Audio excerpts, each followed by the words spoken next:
40. 40 pertanyaan.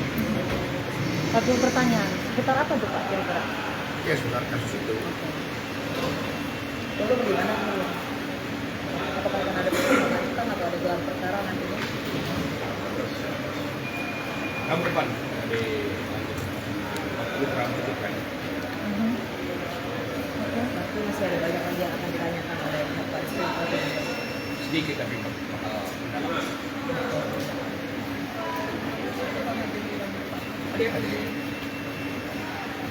Saya masih jauh. Berarti mau kalau terus menghadiri dan tidak Kenapa kabur? iya, biasanya kan kita udah Hah? Biasanya apa gua nggak pernah biasa. iya kabur. bukan parokinya. Wah, memangnya masih dengan ditanya yang ini tadi dari kasusnya Paroki apa yang dengan pidanakan apa ya? dengan apa yang ditanyakan penyidik tadi dengan apa yang ditanya Pak Rocky jawab apakah kasus Paroki mulai dipidanakan? Nah, kalau proyeksi itu tanya Haris. Apakah layak dipidanakan coba? Haris. Gini, tadi udah baru 40 pertanyaan dan kita tadi cukup menikmati menjawabnya karena seputar hal-hal yang memang jadi pekerjaannya Bang Rocky Group. Tadi pertanyaannya masih di seputar soal kapasitas dan juga alasan-alasan di balik argumentasi yang kita belum ke soal BJG PLL itu belum, masih menuju ke sana. Tetapi sudah tadi sebelum ke sana pun tadi Pak Rocky sudah menjelaskan banyak hal, tulang belulang ya argumentasi yang akan nanti sampai ke soal BJG PLL tadi. Pemeriksaan ini sifatnya masih interview, belum penyidikan. Jadi ini masih mencari apakah peristiwa tersebut adalah peristiwa pidana atau belum.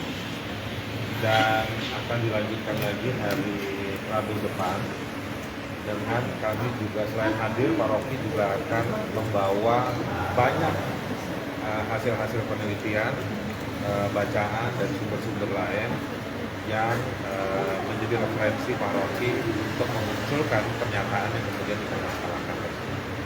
Sementara itu, Bang, kan di dalam laporan ini kan yang dilaporkan oleh pelapor itu kan terkait dengan pasal UU-ITE hoax. Kemudian apa yang disampaikan Bang itu dianggap mereka itu hoax. Bagaimana kalau kita belum sampai ke sana. Nah, kita kan ada 3 hal dari 26 laporan di berbagai kantor polisi. Itu kalau di grup kan hanya ada 3 laporan. Tuduhan melakukan SARA lewat sosial media, lalu juga berita bohong, dan juga soal penghasutan.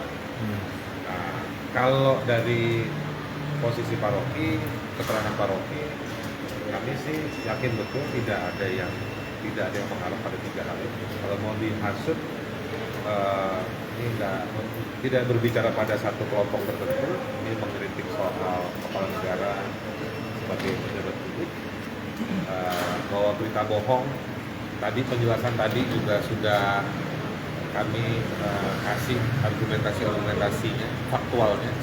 Jadi bukan, bahkan ada putusan pengadilannya juga, putusan Mahkamah Konstitusi.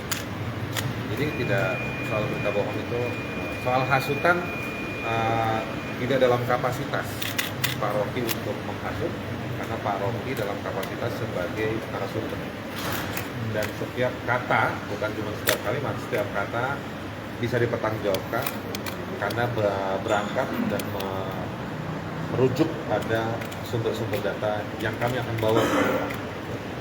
Bang Rocky melihat dengan adanya konflik ini ramai-ramai gaduh-gaduh ini, dari pandangan Bang Rocky sendiri, apakah ini murni dari kekecewaan masyarakat atau memang ada orang yang ingin meramaikan statement Bang Rocky? Iya, banyak yang lain lah. Kan rame itu kan ada proposal. Jadi ada yang pro saya dan kontra saya. Nah, itu proses itu yang akan diteliti. Nah, tadi itu masih tahap mengumpulkan apa tadi, tulang belulang dari kasus ini, belum sampai ke pembelulaan itu. Yang kontra ini maksudnya maaf kan Ya pasti kan dia gaduh karena ada foto. Saya tambahin dikit ya. Yang kontra itu karena materi ya, daging dari pernyataannya Pak Rocky Gerung itu terkait dengan kebijakan publik. Jadi memang ada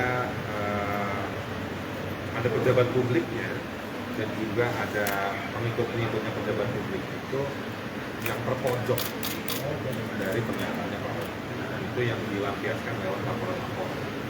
Kalau buat kami ini sebenarnya udah bagus.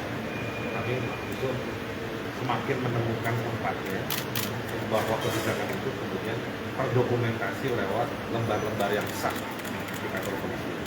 Kira-kira Ya, ya. kita justice saja, kita nggak pakai restoratif. Yang dikerjakan Pak Rocky adalah memperjuangkan justice-nya rakyat, the real justice.